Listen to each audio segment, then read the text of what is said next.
Hey everybody, how you doing?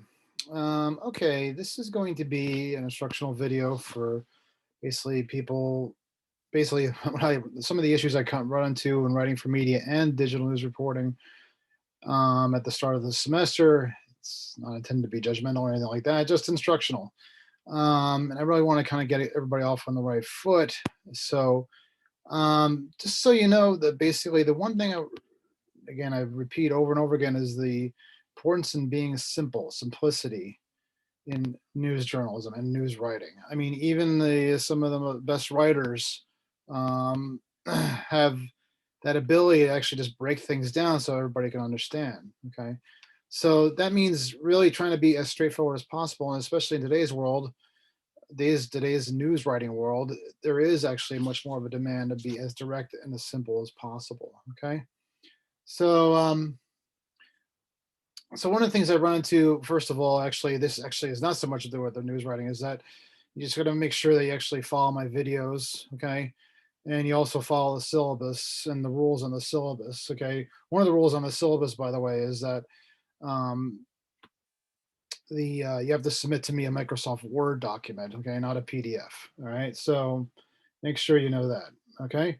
Um, all right, so but as far as the writing is concerned in general, this just you should really know is that this is not a creative writing class. Okay. The thing about journalism is that you have to be as objective as possible in its very basic form.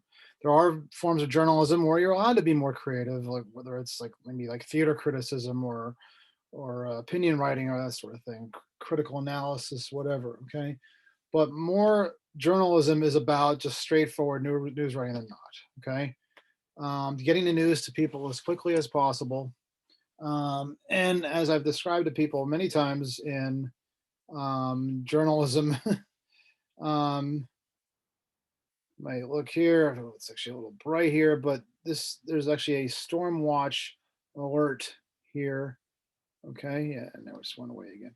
Um, Basically, you want something that kind of basically, sorry for the brightness, but it can be as where the lead is as simple as something that can be alerted on your phone. This one says snow on the ground will become even more of a problem as temperatures plummet. And that's it. The idea there, and that's actually really good writing. That's basically just as straightforward and as active voice as possible. Okay.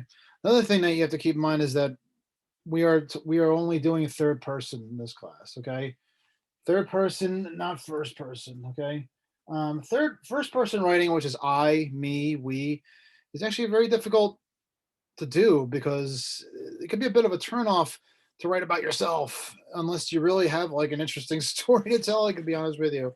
But if you're a fly on a wall and you can actually tell other people's stories, then it's perceived as more objective. That's he, she, it. To use the pronoun there. Okay. So those are three things to look for. Okay, is make sure that your stories come in a Microsoft Doc. Okay.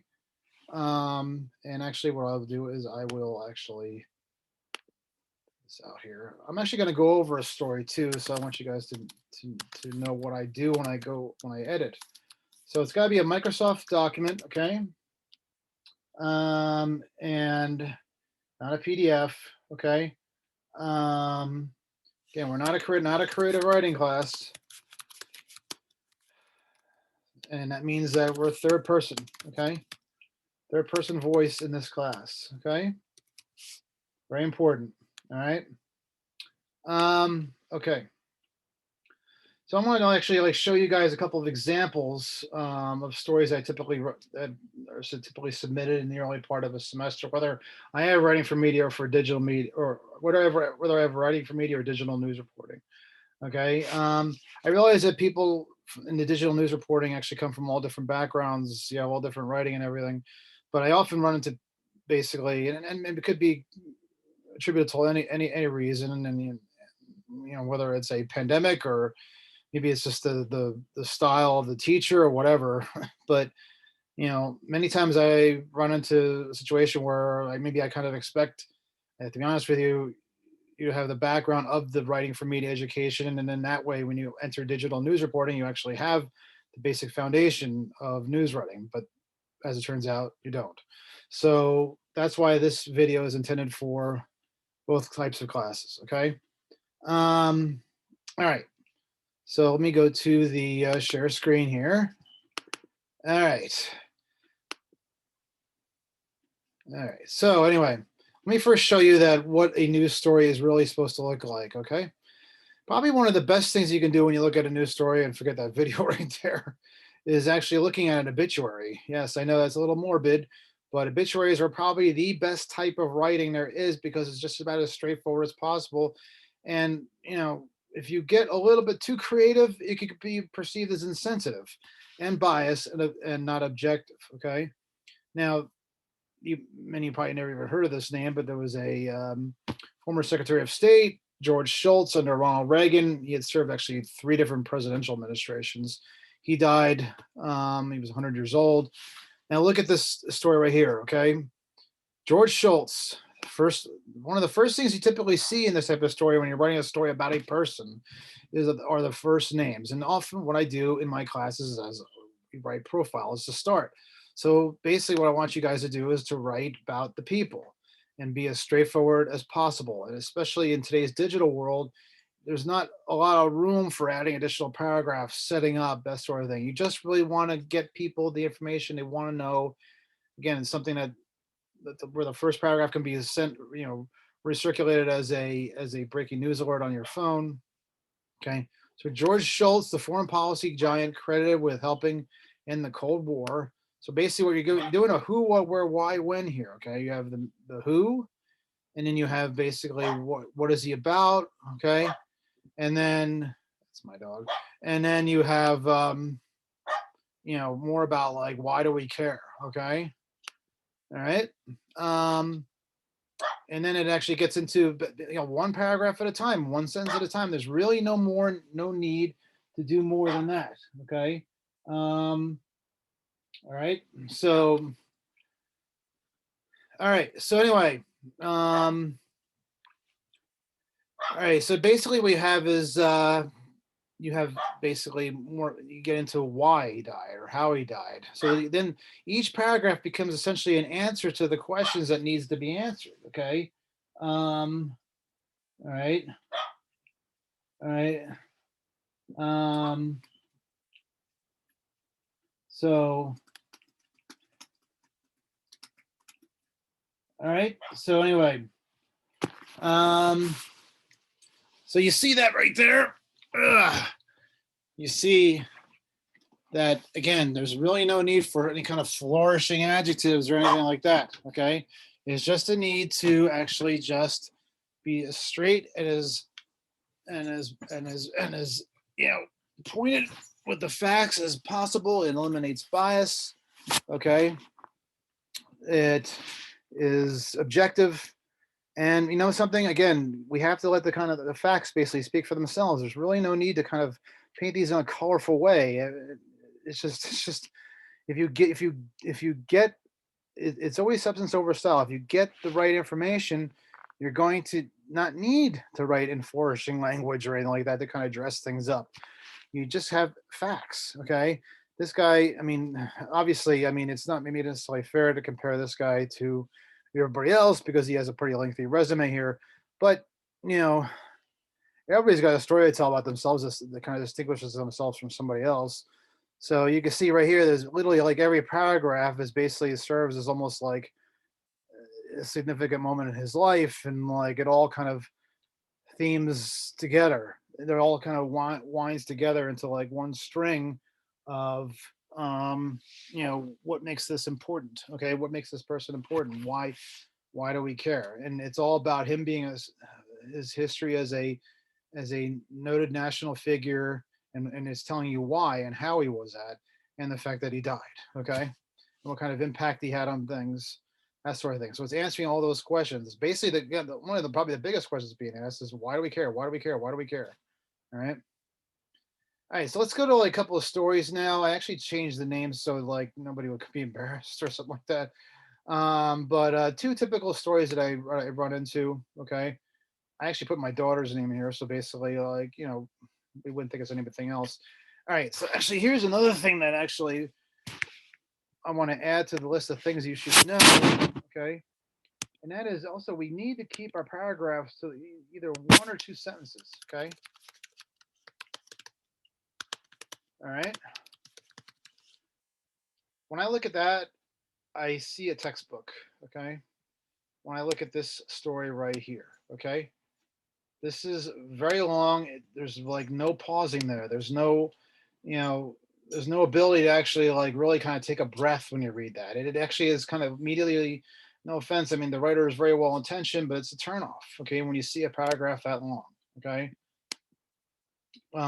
So yes, we don't want to give the reader the idea that they're going to study something. We want to give the reader an idea that they're actually going to have something that they can easily read, okay?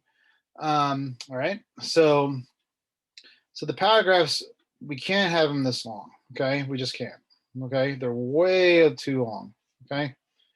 All right. Another thing I run into is often is, and I've made this comment often on people's stories, is that a lot of times people will start off with like, they won't actually write a story. What they'll write essentially is reads like what I'll say is an encyclopedia entry, okay? And that means basically we're kind of going in chronological order of what's happening in their lives, okay? But what I really want is just what's unique and interesting and new-ish, or new as possible, okay? Basically starting with Anna Davis was born on April 2nd, 1999, is basically reading like a birth certificate. It's not reading like an actual news story, okay? She was born and raised in Patterson, blah, blah, blah. She is, I mean, again, they call it a hook. You have to hook the reader in, okay? If you start going into your biography here, like a resume, or a cover letter for a job, you're not going to hook the reader, okay? She is the youngest of five children, and the only daughter that Tom and Kathleen have from both sides of the family. Tom and John, there's a lot of history here, and it talks a lot. I appreciate a lot of this stuff. I'm fans of these people too, but I'm really not getting into but there's also a lot of people who are fans of these people. So it's, Beyonce, Kobe Bryant, Eminem, etc., Stephen A. Smith, you know. So we're not really getting into anything unique here, okay? We're also, lots of people are fans of these people, okay? Ben Roethlisberger, she's, Los Angeles Sparks, etc., okay? Lots of people want to be journalists. Okay, so we're not, again, running into anything unique, and we also have a very, very long paragraphs, which makes it kind of hard to like really even find anything in here. Okay, I didn't really find anything, and this is what I often do in these initial biography stories. I found it actually like somewhere down low where I saw something that basically you say to yourself, it's like they call it reporter radar, where you basically say to yourself, okay, this is what separates this person from everybody else. And maybe it's not all that uncommon, but it's the same thing. I wouldn't say it's all that common either. And that's enough. Okay. This person doesn't have to be George Shultz, Secretary of State. This person could just be somebody who started their own brand called Sound Off, which is, again, when you look at these kinds of stories, you say to yourself, again, how many people have actually done this kind of thing where they actually like shown their own initiative to start their own business or something that's business like? So when I read this, I was like, this is the story right here, but look where it is, way down here. But most people in news stories, I hate to say this, they actually just kind of tune out after like the first sentence or first paragraph. Studies have shown that. Okay. And that's another reason why they also divide things up into like paragraphs like this, because they want to give people the out to get out of the story. Basically stop here, go. Okay. I got enough, go. But if I'm just going to read this, that's not going to hook me into the story. Okay. It's not. So what you want to do is you want to, and this is how I would edit this story, okay? You want to like focus on what's really interesting, okay? And what's really unique about that person and separates them. So I'm going to guess that it's going to be a lot of the stuff that's in here, okay? It's about the fact that she has done this kind of work already, and what her dreams and aspirations are, because it's all connected. They call it essentially the string theory, okay? It's something that actually Steve Miller talks about a lot, and that is, I'm actually using my cord here, and that is you want to get, this is not, apple cords, when you actually get an apple cord tangled, is like hard to untangle, okay? You want to keep your apple cord as straight as possible on one line, okay, from the top to the bottom, okay. So you can basically follow it, and when you're actually trying to like do something like hook it up, you can find it and put it together, okay. When it's all tangled up and everything, it becomes a mess, and it's hard to actually like. This is what happens when you have a story that's kind of all going on all different directions. It's like a tangled cord, okay. So anyway, so let's see if we can like maybe do some things here, okay. Anna Davis. Actually, what I should do is this. I should actually. I'm sorry. I should actually put this in the review mode. Okay, tracking. Here we go. All right, so Anna Davis began her own sport brand called the Sound Off, in which she hopes to make her own sports show one day and plans to have her name. Okay, here's another thing I actually ran into a lot too, actually, and I should also tell you. And I don't like really hammer AP style a lot in this class, but I saw a lot of this where people were writing Anna, okay, the first name only, okay. Actually, the AP style is actually to name the person's full name first, okay, and then on second reference, this, okay, last name. There's a reason for that. Now I know Davis isn't a very uncommon name, but it is actually supposed to actually kind of help present that person as unique. Then the last name is more unique than the first name. Okay, it's also more objective to actually call them by their last name and their first name. First name sounds a little bit like you're friendly with them. These are the rules that were put into place a long time ago. Okay, but I believe in them and they actually work. So add that to the also to the list of things that as last name. It's actually full name on first reference. I realize they're anonymous sources. We're gonna not gonna really deal with that in this class. Okay, this is beginner writer beginning writing courses. Okay, and last name on second reference. Okay, all right. So Anna Davis began. So this is what we do right here. Basically, we have a quick lead, and actually, she has the writing right here. It actually is actually when you rearrange it, actually kind of works. Anna Davis began to start.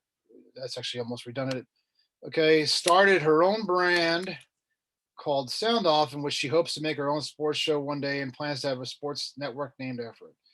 Okay, so that's actually showing initiative. Again, puts her above the fray. Davis, and what is she doing? What does that mean specifically? Okay, how is she putting that in action? Well, Davis is currently running the page on Instagram, Twitter, and Facebook, and she is attempting to educate sports fans on the things that I think she means are currently happening and already happened. That's a real run-on sentence right there. Okay. So what you would want to do is you want to like go here. Okay, maybe like I mean, if you start reading a sentence and you feel like that's why it's important to read these things out loud. Okay, and let me add that to the list. Okay. All right. Because when you read it out loud, it's supposed to kind of resemble the conversation. Okay. And if you read out loud, and then you'll actually get a sense of what it's like when you're actually reading this, the person other than yourself is reading the story because they're almost reading it like they're reading it out loud. It's like a conversational speak. Okay. And if I feel like I'm kind of getting tired as I'm trying to read a sentence out loud, it's too long. Okay. All right. Davis's page also looks at things that have already happened. That sports fans don't know and allows them to open their minds to women in sports history. Okay, it's really kind of going on here. Okay, as you can see, I'm kind of like almost like stumbling. So you see, I'm kind of dividing this like one paragraph at a time. Isn't this easier to read? You know, I'm not sure what this means right here, but she also hopes to maybe trying to keep this all together in one string. It's all about her and a job and ambition and the things she's doing on her own. She hopes to channel that work into becoming a sports commentator, I believe is what she's writing.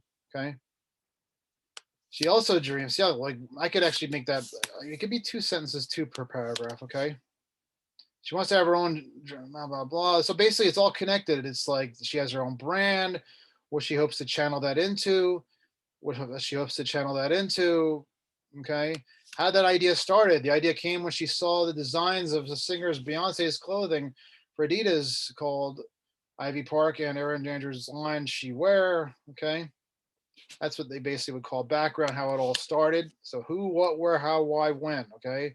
She plans to name it the Mac Collection and wants it to be sold by her favorite sneaker store, Champ Sports. Okay. Now, in a 5 paragraph, now in a longer story, actually, maybe we actually like would maybe include some more background here, but this is only a longer a story. It's longer than 5 paragraphs, but we don't have that ability in this story. So all this right here is gone. Okay, because we got all the information we need. Okay, one straight story. Okay, all about the branding, all about how that she wants to turn the branding into ambition, and exactly what she wants to do with it. Okay, and where the idea came from, all connected. Okay. So that's one kind of story. See, I mean, right now I can already tell it's like a lot better. Okay. Just by even not even reading the story. Okay. All right. So the other story I kind of run into is something that actually kind of is the opposite of that. It's a story that's probably a little too short, you want to call that, or not enough detail, or basically it's missing what they call that hook. It's maybe, because it doesn't have that enough of that detail. Okay. And here again, we have the syndrome of the first name. This story, I believe, actually did came in with the full name, but the the latter references were just the first name only. Okay, so I have people like kind of write these stories where I feel like maybe they just kind of need to like dig a little bit more, and they're writing these stories. These were self profiles, so maybe it's like something they don't want to reveal too much about themselves, that sort of thing. I get that, but at the same time, I mean, you know, and then maybe a lot of times I get people who tell me I'm just not very interesting, that sort of thing. But then I always find something about them that's interesting that separates them, and it could be as simple as something like them loving music and theater. You know, now I know that's not unusual, right?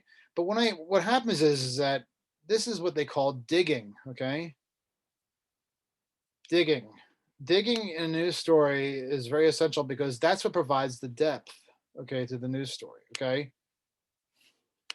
Um, so when you see something that actually could be something that maybe is somewhat different than like, but there's not a lot of detail behind it. Maybe they call your reporter radar. It's something that kind of says, "Oh, what's that about?" I mean, that's a kind of interesting. Has a history, has interest in music and theater. I mean, oh, so do I. Maybe it's something that kind of because I mean, stuff like being born in New York, that doesn't like. I mean, no offense, but that doesn't impress me. New Jersey, parents, brother, doesn't really impress me. Favorite dessert, chocolate chip cookies. I mean, that's like millions of people, blah, blah, blah. But this right here, not everybody is into music and theater. Okay. I still don't think that's necessarily enough. I feel like the details are probably still a little bit scant here. So what I would do is I would try to, that's when you start to really got to ask questions.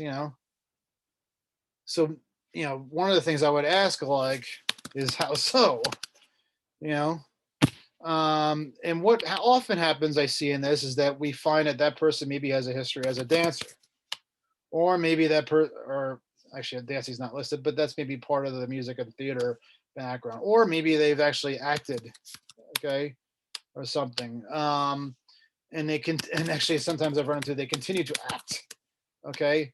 So how so is one, who, what, where, how, why, when, okay.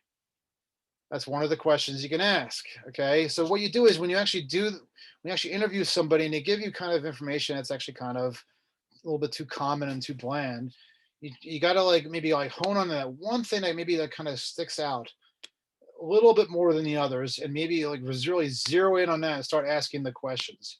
How so? How do you appreciate it? Because then maybe one of the ways they appreciate it is because they do it. Or not, maybe now they don't even do it. Maybe they're like a critic of it. So, how often do you go? Put yourself in the shoes of somebody who's, an oyster, as they say, and you're open to anything. Okay, you're kind of like just got like you could. It's important to like ask as many questions as possible on any kind of topic, and there's really no end to the questions. Okay, I mean, you don't want to do it to the point that you're harassing people, but you want to like make sure that you don't limit yourself when you ask these questions. Um, do you participate? And sometimes you'll actually run into things like, okay, so let's say you want to get Anna Davis. You run into something like maybe she's actually been to, how many people I've seen this before has seen 20 Broadway plays in her life and hopes to someday become a theater critic. That's the kind of thing you can actually get out of that. Maybe not here, but you got it. There's somebody one of my best editors ever always said to me, always allow yourself the opportunity to be surprised. Okay. So that's what we should be doing here, is always allowing ourselves to be the opportunity to be surprised. Okay. And that is that like you've run into something that you feel is maybe completely benign, but if you actually start asking questions about it, like, oh my God, I never would have thought you would have said that, I never really would have expected that of you. Okay. But that's where you really got to use your instinct and really kind of pick out that one or two things that really kind of like stick out over the others. Okay. And start asking questions. Okay. Um, you know, she loves reading and fashion could be another thing. Maybe there's something about the fashion, I run into that too, or people are like kind of really into fashion. They're like into, they see a future of them in design or that sort of thing, or maybe they've been doing it already and we don't even know about it. Sometimes I see this kind of thing. And I say, well, what kind of interest do they have about fashion? I'll ask that question of the writer themselves, and then I go back and ask the source that question, and the source will say, "Oh, actually, I've been designing stuff already. I have my own clothing line or my own business." Who would have known? Who would have guessed, right? So yeah. So this is basically two examples of stories that I run to that I really like people to work on, really kind of like address, and then actually what I'm going to be doing is making sure that we actually do address these issues in the class, no matter whether it's digital reporting or not. I realize that everybody's had in that class writing for media, but I want to make sure everybody's on the right path because, you know, we're not necessarily given the tools we should be given in these classes. So I want to make sure that everybody has those tools. Okay. All right. So that's it. That's my presentation on basically the beginnings of writing a story in both digital news reporting and writing for media in Tom Davis's class. Okay.